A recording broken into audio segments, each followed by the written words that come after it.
আপনি কি কখনো ভেবে দেখেছেন একটি পতাকার নিচে লাখো মানুষ কেন প্রাণ দিতে রাজি থাকে? কিংবা একটি দেশের নাম শুনে কারো চোখে কেন জল এসে যায়? এটাই হলো জাতীয়তাবাদ। জাতীয়তাবাদ শুধু একটি শব্দ নয়, এ এক গভীর আবেগ যা মানুষকে একত্রিত করে, দেশকে ভালোবাসতে শেখায়, আবার অনেক সময় জাতির নামে বিভাজনও ঘটায়। এই জাতীয়তাবাদ একদিকে যেমন স্বাধীনতার জন্য যুদ্ধের প্রেরণা জুগিয়েছে, তেমনি ইতিহাসে রক্তাক্ত অধ্যায়ও রচনা করেছে।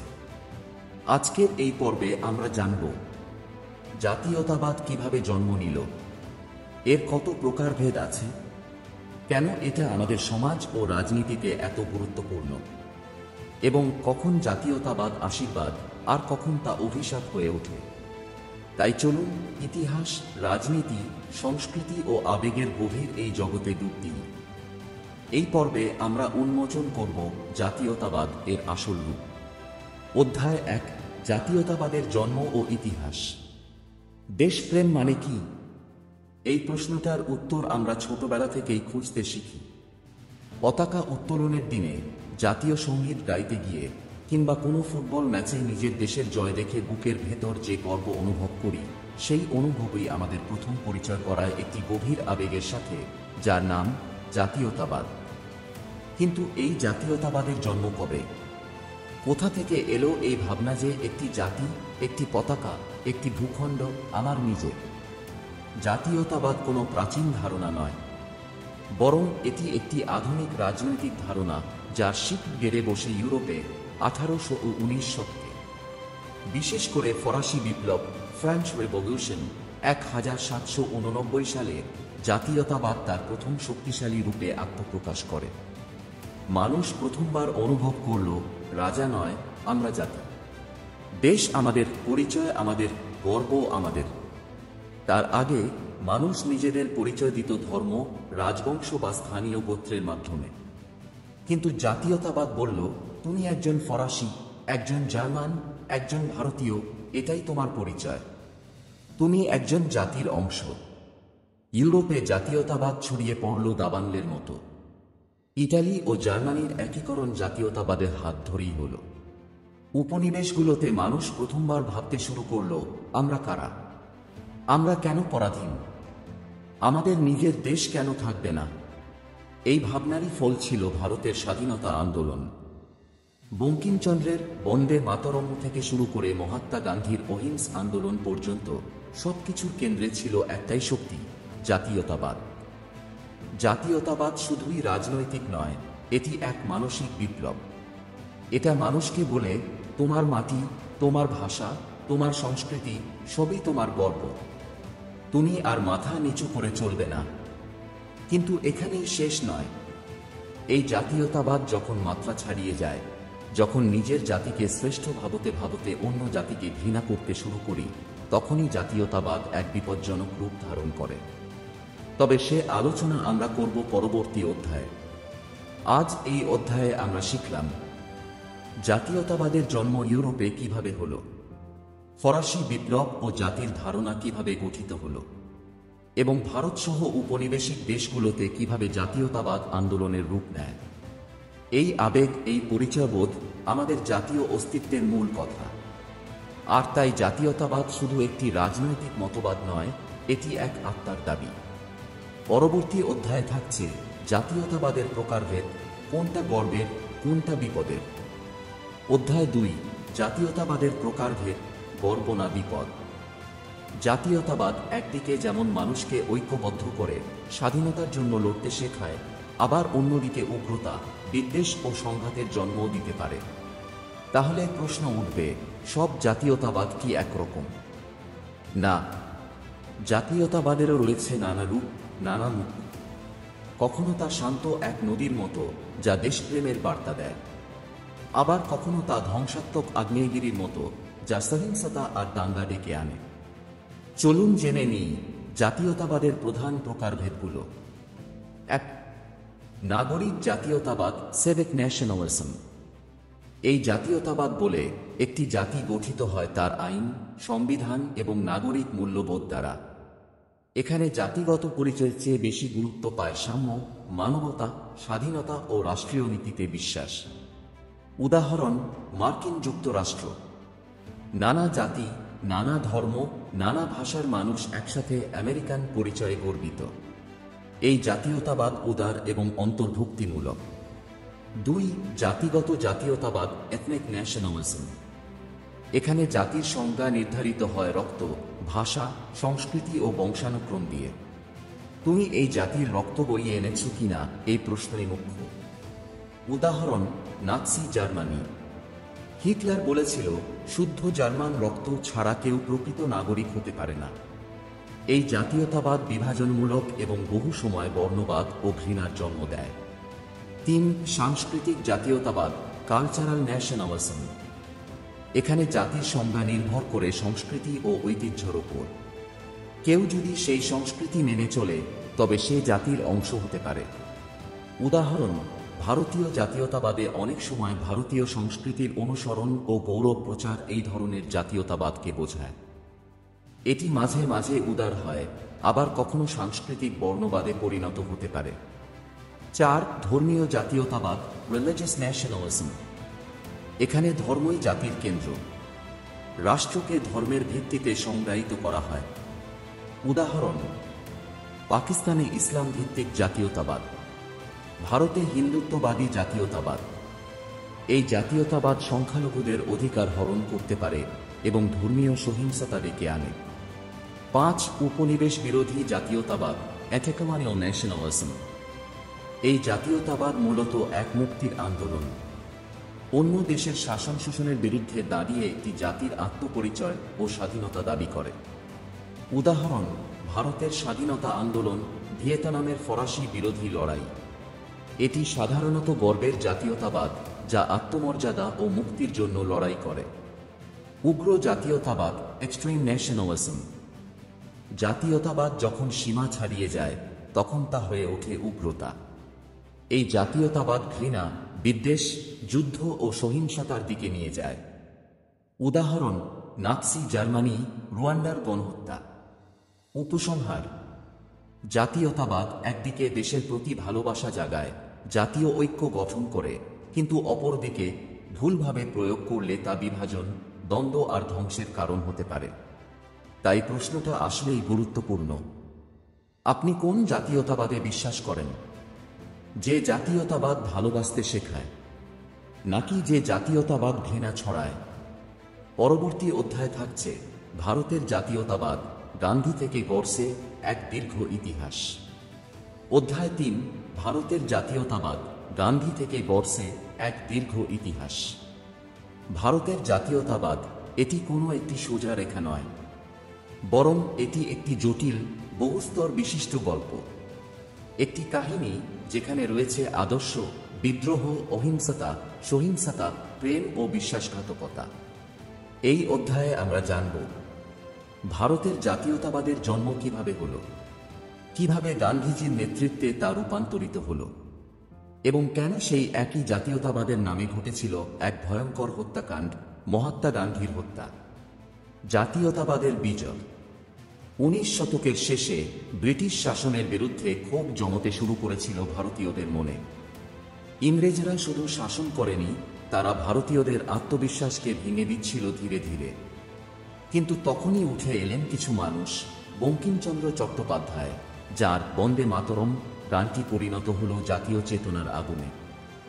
এরপর এলো বিপিনচন্দ্র পাল, লাল লাজপত রায় ও বাল গঙ্গাধর তিলক।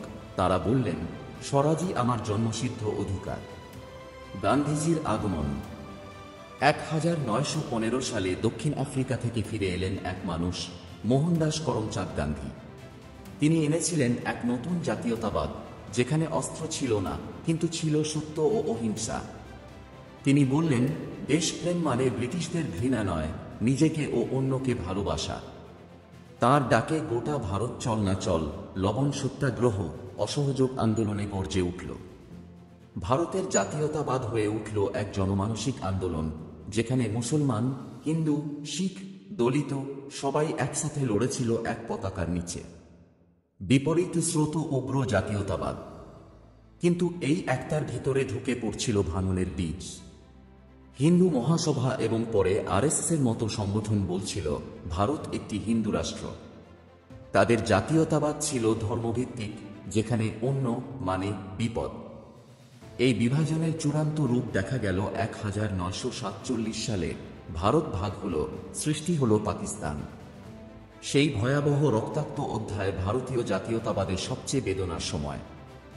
একটি জাতির কলঙ্ক, গান্ধী হত্যা। দেশ স্বাধীন হলেও শান্তি আসেনি। 1948 সালের 30 জানুয়ারি এক উগ্র হিন্দু জাতীয়তাবাদী নাথুরাম গোডসে গান্ধীজিকে গুলি করে হত্যা করল। কারণ গান্ধীজি পাকিস্তানকে 55 কোটি টাকা দিতে বলেছিলেন। তিনি হিন্দু মুসলমান ভ্রাতৃত্বের কথা বলতেন। গডসে বিশ্বাস করতেন গান্ধী হিন্দুদের শত্রু, আর তাই তিনি তাঁর জাতীয়তাবাদের নামে খুন করলেন সেই মানুষটিকে, যিনি দেশের জন্য নিজের জীবন উৎসর্গ করেছিলেন। উপসংহার: ভারতের জাতীয়তাবাদ এক অলৌকিক শক্তি। তা কখনো স্বাধীনতা এনে দেয়, আবার কখনো বিভেদ ও রক্তপাত ডেকে আনে। গান্ধীজি দেখিয়েছিলেন জাতীয়তাবাদ মানে একটা সহানুভূতি, অহিংসা।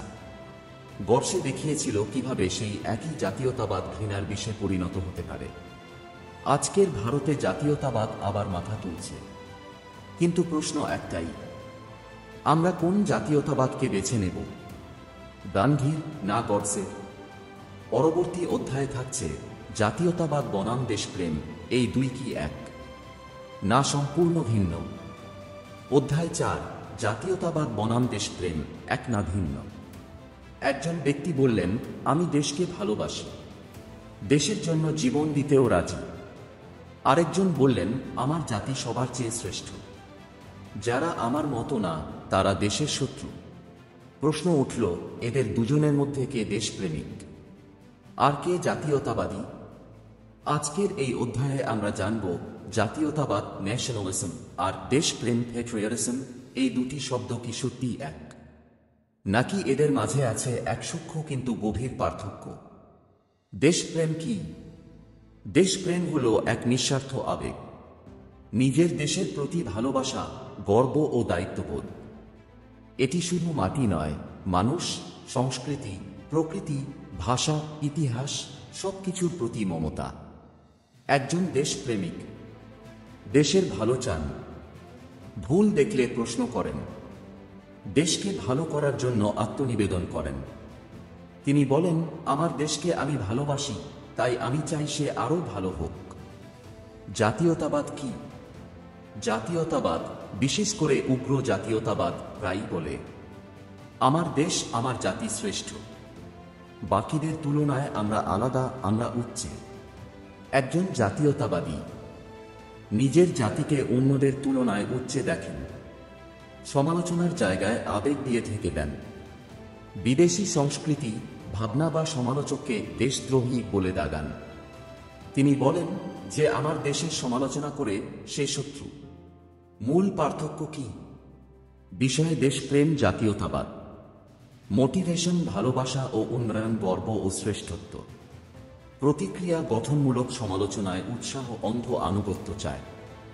আচরণ মানবিক ও সহনশীল, বর্ণবাদী ও আক্রমণাত্মক হতে পারে। পরিসর বিশ্বজনীন, আত্মকেন্দ্রিক। উদাহরণ দিয়ে ভাবুন, যখন কেউ বলেন আমার দেশ দুর্নীতিতে ভুগছে, তাই আমি পরিবর্তন চাই, তিনি দেশপ্রেমিক।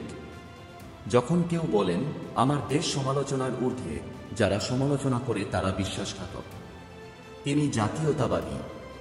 কেন এই পার্থক্য জানা জরুরি?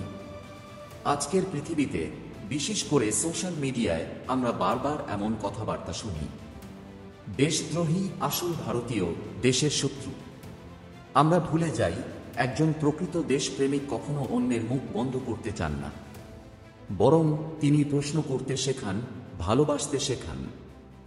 জাতীয়তাবাদ যখন মাত্রা ছাড়িয়ে যায়, তখন তা ফ্যাসিবাদে পরিণত হতে পারে। তখন মানুষের মুখে তালা পরানো হয় দেশপ্রেম এর নামে। উপসংহার: দেশপ্রেম হলো একটি মায়ের মতো ভালোবাসা, নিঃস্বার্থ, নিঃশব্দ, গভীর।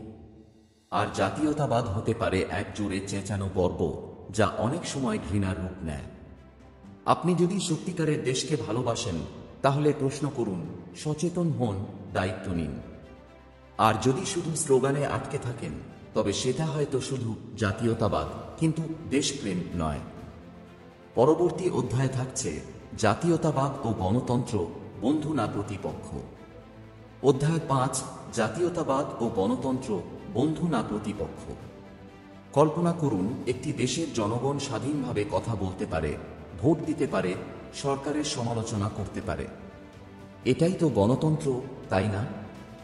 এবার কল্পনা করুন, সেই একই দেশে হঠাৎ শোনা যাচ্ছে, যে সরকারকে প্রশ্ন করে সে দেশদ্রোহী। আমার দেশ সর্বশ্রেষ্ঠ, তাই কোনো সমালোচনা বরদাস্ত করা হবে না। তাহলে প্রশ্ন জাগে, জাতীয়তাবাদ আর গণতন্ত্র কি একে অপরের বন্ধু, নাকি সময় আসলে তারা একে অপরের বিপরীত মেরু? গণতন্ত্র কি? গণতন্ত্র হলো এমন এক রাজনৈতিক ব্যবস্থা যেখানে জনগণই শাসকের নির্বাচন করে। মানুষ স্বাধীনভাবে মত প্রকাশ করতে পারে। প্রশ্ন করা, প্রতিবাদ করা ও ভিন্নমত পোষণ করা একটি অধিকার, অপরাধ নয়। গণতন্ত্র চায় বৈচিত্র্যের মধ্যে ঐক্য। জাতীয়তাবাদ কিভাবে প্রবেশ করে? জাতীয়তাবাদ যখন একটি দেশকে বলে, আমরাই শ্রেষ্ঠ, আমাদের ভাবনা ছাড়া অন্য কিছু দেশদ্রোহিতা, তখন সেটি গণতন্ত্রের স্বাভাবিক গতি থামিয়ে দিতে পারে। একদল নেতা বা গোষ্ঠী বলতেই পারে, আমরাই দেশ, তাই আমাদের বিরোধিতা মানেই দেশের বিরোধিতা। এখানেই শুরু হয় গণতন্ত্রের মৃত্যু আর জাতীয়তাবাদের উগ্রতা। ইতিহাস আমাদের কি শেখায়? মুসোলিনি ইতালি ও হিটলার জার্মানি উভয়েই গণতান্ত্রিক ব্যবস্থার মধ্যে জন্ম নিয়েছিল, কিন্তু উগ্র জাতীয়তাবাদকে অস্ত্র বানিয়ে তারা গণতন্ত্রকে ধ্বংস করে দিয়েছিল।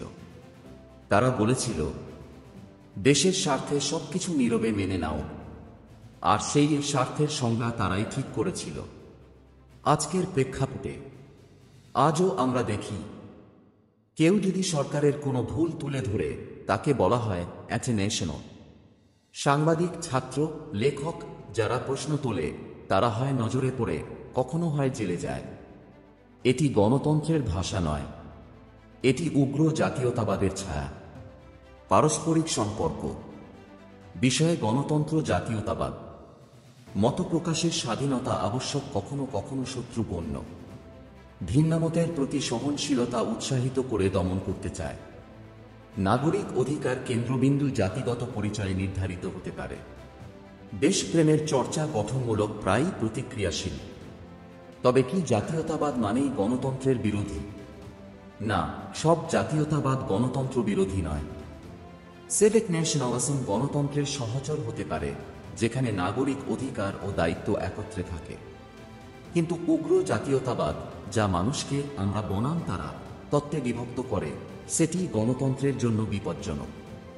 উপসংহার: গণতন্ত্র চায় আলোচনার টেবিল, উগ্র জাতীয়তাবাদ চায় স্লোগান আর চাপ। গণতন্ত্র চায় প্রশ্ন, উগ্র জাতীয়তাবাদ চায় নিঃশর্ত আনুগত্য। একজন প্রকৃত দেশপ্রেমিক, একজন সচেতন নাগরিক কখনোই চুপ করে থাকেন না। তিনি প্রশ্ন করেন, ভালোবাসেন, আর দেশের জন্য সত্য কথা বলার সাহস রাখেন। তাই আজকের প্রশ্ন, আপনি কাকে বেছে নেবেন? প্রশ্ন করার অধিকার নাকি নিঃশর্ত আনুগত্য? পরবর্তী অধ্যায়ে থাকছে জাতীয়তাবাদ ও মিডিয়া, প্রোপাগান্ডার কারখানা, না সত্যের কণ্ঠস্বর। অধ্যায় 6, জাতীয়তাবাদ ও মিডিয়া, প্রোপাগান্ডার কারখানা, না সত্যের কণ্ঠস্বর। রাত 9টা। টিভির পর্দায় এক উত্তেজিত মুখ চিৎকার করছে, যে ভারত মাতার জয় বলবে না, তার জন্য এই দেশে কোনো জায়গা নেই। ক্লিক করলেন মোবাইলের স্ক্রিনে। এক সংবাদপত্রের শিরোনাম বলছে, সরকারের বিরোধিতা মানেই দেশদ্রোহিতা। এটাই কি সংবাদ? এটাই কি মিডিয়া? আজকের এই অধ্যায়ে আমরা জানব জাতীয়তাবাদ ও মিডিয়ার সম্পর্ক। মিডিয়া কি আমাদের চোখ খুলে দেয়, নাকি উগ্র জাতীয়তাবাদের প্রোপাগান্ডা যন্ত্রে পরিণত হয়েছে?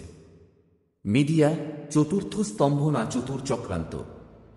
গণতন্ত্রে মিডিয়াকে বলা হয় চতুর্থ স্তম্ভ, কারণ এটি সত্য তুলে ধরে, সরকারের কাজকর্মে নজরদারি করে, জনগণের কণ্ঠস্বর হিসেবে কাজ করে।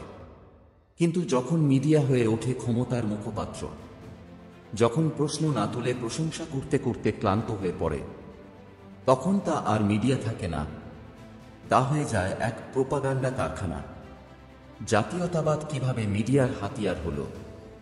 মিডিয়া জানে জাতীয়তাবাদ বিক্রি হয়। দেশপ্রেম, আবেগ, যুদ্ধ, শত্রুতা এইসব কিছু মানুষকে টানতে পারে। তাই কিছু মিডিয়া হেডলাইন বানায়, ভারতের শত্রুরা চক্রান্ত করছে। কিছু নিউজ চ্যানেল চিৎকার করে, তুমি দেশপ্রেমিক না দেশদ্রোহী। এগুলো মানুষকে ভাবতে শেখায় না, বরং উস্কে দেয়, বিভক্ত করে।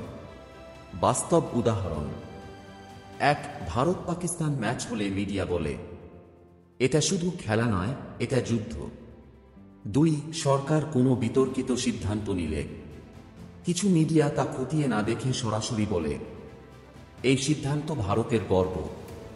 তিন, কোনো ছাত্র আন্দোলন হলে মিডিয়া দাগিয়ে দেয়, উরবান নাক্সাল ছাত্রী গ্যাং।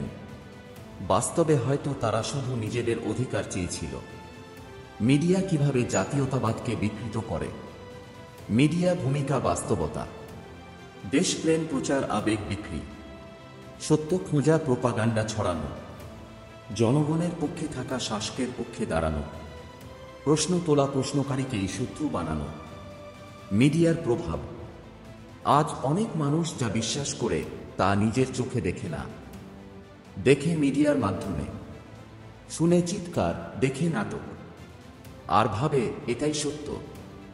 এই আবেগভিত্তিক জাতীয়তাবাদ গণতন্ত্রের জন্য সবচেয়ে বড় হুমকি।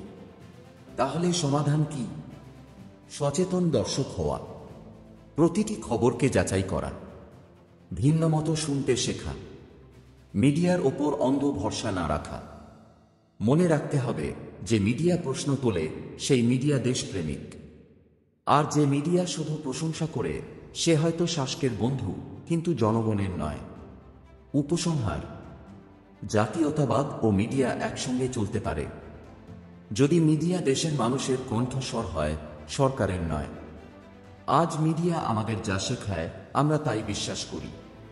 তাই যদি মিডিয়া বিকৃত জাতীয়তাবাদ শেখায়, তবে আগামী প্রজন্ম ঘৃণা আর বিভাজনেই বড় হবে। তাই এখনই জাগার সময়। প্রশ্ন করুন, তথ্য যাচাই করুন, আর আবেগ নয়, বুদ্ধি দিয়ে বিচার করুন। পরবর্তী অধ্যায়ে থাকছে জাতীয়তাবাদ ও ধর্ম, পবিত্রতা না রাজনৈতিক অস্ত্র। অধ্যায় 7, জাতীয়তাবাদ ও ধর্ম, পবিত্রতা না রাজনৈতিক অস্ত্র। ধর্ম একটি শব্দ যা মানুষের জীবনে অগণিত আবেগ, বিশ্বাস ও আধ্যাত্মিকতা জাগায়। জাতীয়তাবাদ একটি ধারণা যা মানুষকে একটি পতাকার তলায় একত্রিত করে। কিন্তু প্রশ্ন হল, ধর্ম আর জাতীয়তাবাদ কখন মিলে যায় এবং কখন তা বিপজ্জনক হয়ে ওঠে? ধর্মের পবিত্রতা: ধর্ম মানুষকে শিক্ষা দেয় দয়া, সহানুভূতি, ভালোবাসা। যখন কেউ বলে, আমি এই ধর্মের মানুষ, তাই আমাকে অন্যের সাথে সহমর্মিতা রাখতে হবে, এটাই ধর্মের আসল উদ্দেশ্য। ধর্ম মানেই সবসময় শান্তি নয়, কিন্তু প্রকৃত ধর্ম মানুষকে মানুষের সঙ্গে ভালো আচরণ করতে শেখায়। ধর্মভিত্তিক জাতীয়তাবাদ: কিন্তু ইতিহাস দেখায় ধর্মকে অনেক সময় রাজনৈতিক হাতিয়ার বানানো হয়েছে। উদাহরণ: ইউরোপের ধর্মযুদ্ধ, ক্যাথলিক বনাম প্রোটেস্ট্যান্ট। ইন্ডিয়ার 1947 সালের বিভাজন, হিন্দু মুসলমান বিভাজনের সঙ্গে রাজনৈতিক লক্ষ্য। আজকের কিছু উগ্র রাজনৈতিক গোষ্ঠী ধর্মকে জাতীয়তাবাদের কাহিনীতে ব্যবহার। ধর্মকে জাতির অস্ত্র বানিয়ে বলা হয়, যারা আমাদের ধর্ম মানে না তারা আমাদের শত্রু। এটাই ধর্মভিত্তিক জাতীয়তাবাদ। পার্থক্য বোঝা জরুরি। বিষয় ধর্ম, ধর্মভিত্তিক জাতীয়তাবাদ। উদ্দেশ্য নৈতিক শিক্ষা, শান্তি, রাজনৈতিক শক্তি, বিভাজন। আচরণ সহানুভূতি ও ভালোবাসা, হিংসা ও বিদ্বেষ। সম্প্রদায় অন্তর্ভুক্তিমূলক বর্জন বা শত্রু নির্ধারণ। প্রভাব ব্যক্তি ও সমাজে, শান্তি, সমাজে দ্বন্দ্ব ও সংঘাত। উদাহরণ দিয়ে ভাবুন, একজন মানুষ নিজের ধর্ম পালন করে অন্যকে সম্মান দেয়, এটাই পবিত্রতা। অন্যদিকে কোনো নেতা ধর্মকে ব্যবহার করে জনগণকে বিভক্ত করে আমরা বনাম তারা স্লোগান দেয়, এটাই রাজনৈতিক অস্ত্র। ধর্মভিত্তিক জাতীয়তাবাদের ক্ষতিকর প্রভাব: সহনশীলতা হ্রাস পায়, সংখ্যালঘুদের প্রতি অবিচার বাড়ে, সমাজে ভ্রাতৃত্ব এবং ঐক্য নষ্ট হয়, রাজনৈতিক ক্ষমতার জন্য আবেগ ব্যবহার করা হয়। সমাধান: একজন সচেতন নাগরিক জানে ধর্ম পবিত্র, কিন্তু কখনো রাজনৈতিক হাতিয়ার নয়। জাতীয়তাবাদ সুন্দর হতে পারে যদি তা মানুষকে সংহত করে, বিভাজন না করে। ধর্ম ও জাতীয়তাবাদ কখনো একসাথে উগ্রতা তৈরি করলে তা সমাজকে বিপর্যয়ের দিকে নিয়ে যায়। উপসংহার: জাতীয়তাবাদ ও ধর্ম একসাথে থাকলে তাদের প্রভাব নির্ভর করে নেতৃত্বের মানসিকতার উপর। সঠিক নেতৃত্ব হলে ধর্ম আর জাতীয়তাবাদ মানুষের মধ্যে ভালোবাসা ও ঐক্য তৈরি করে। ভুল নেতৃত্বে একই শক্তি বিদ্বেষ, হিংসা আর বিভাজন সৃষ্টি করে।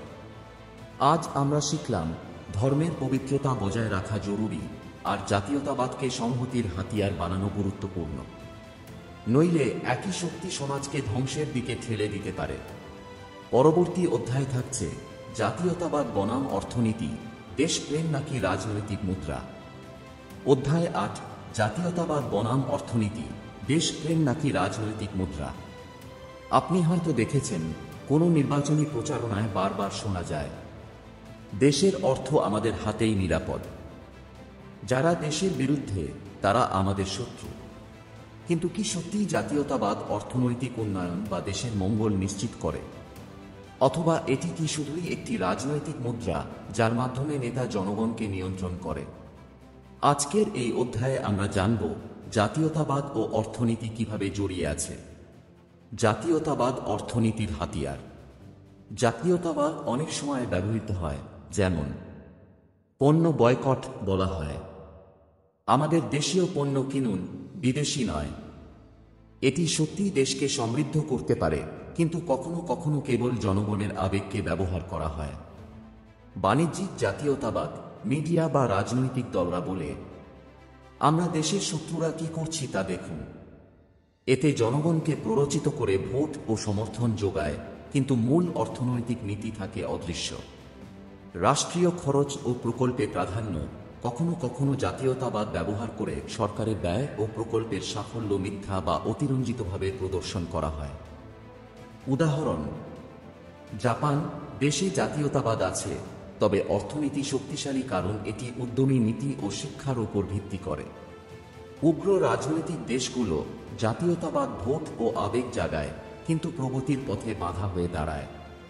অর্থাৎ জাতীয়তাবাদ নিজে অর্থনীতিকে সমৃদ্ধ করে না, সঠিক নীতি ও নেতৃত্বই করে। রাজনৈতিক মুদ্রা হিসেবে জাতীয়তাবাদ। কেন রাজনৈতিক দল জাতীয়তাবাদকে ব্যবহার করে? ভোটে সমর্থন বাড়ানো। মানুষের আবেগ উস্কে দিয়ে দল নিজেদের পক্ষে ভোট তৈরি করে। বিবাদ লুকানো। ব্যর্থ অর্থনৈতিক নীতি বা দুর্নীতি ঢেকে রাখতে জনগণকে শত্রু খুঁজে বের করতে বলা হয়। অন্ধ আনুগত্য।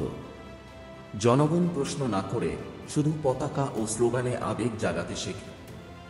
মূল শিক্ষা: জাতীয়তাবাদ দেশপ্রেম নয় যদি তা শুধুই রাজনৈতিক সুবিধার জন্য ব্যবহার হয়।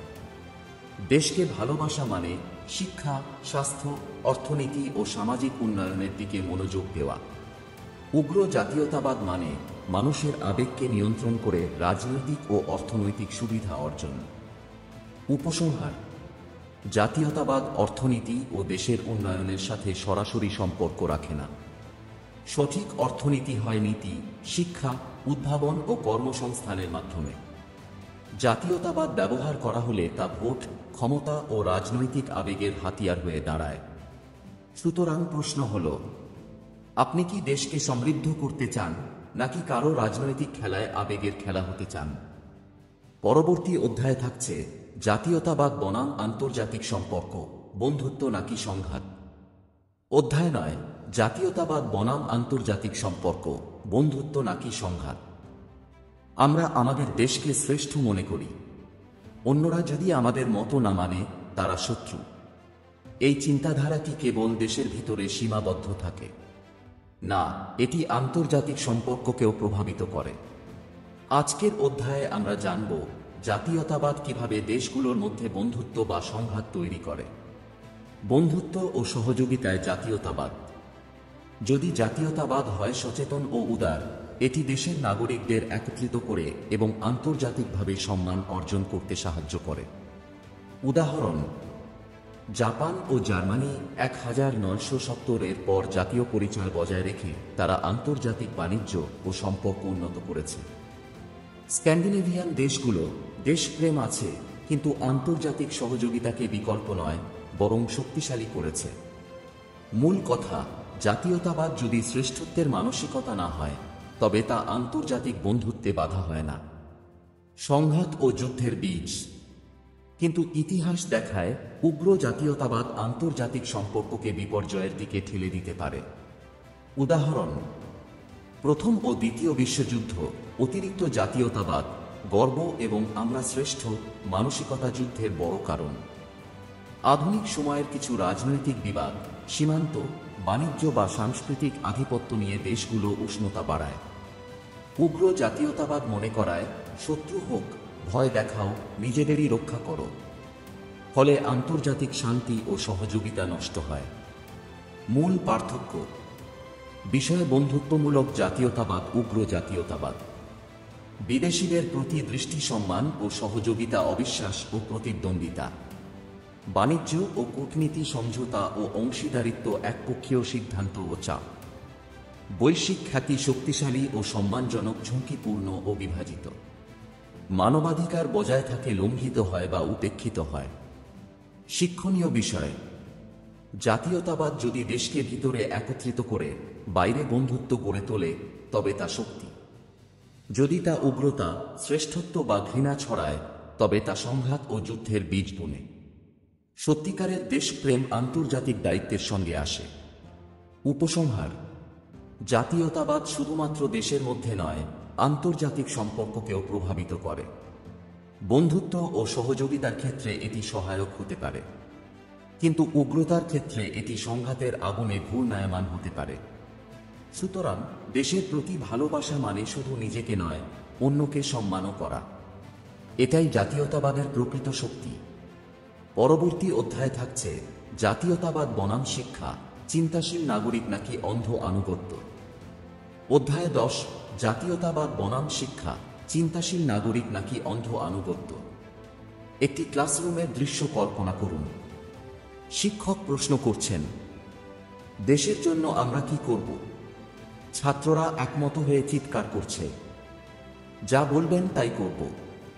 এটা কি চিন্তাশীল নাগরিকের লক্ষণ, নাকি অন্ধ আনুগত্যের শুরুর চিহ্ন? আজকের অধ্যায়ে আমরা জানব জাতীয়তাবাদ ও শিক্ষার সম্পর্ক, কিভাবে শিক্ষার মাধ্যমে নাগরিক তৈরি হয় এবং কিভাবে জাতীয়তাবাদকে ব্যবহার করে অন্ধ আনুগত্য তৈরি করা যায়।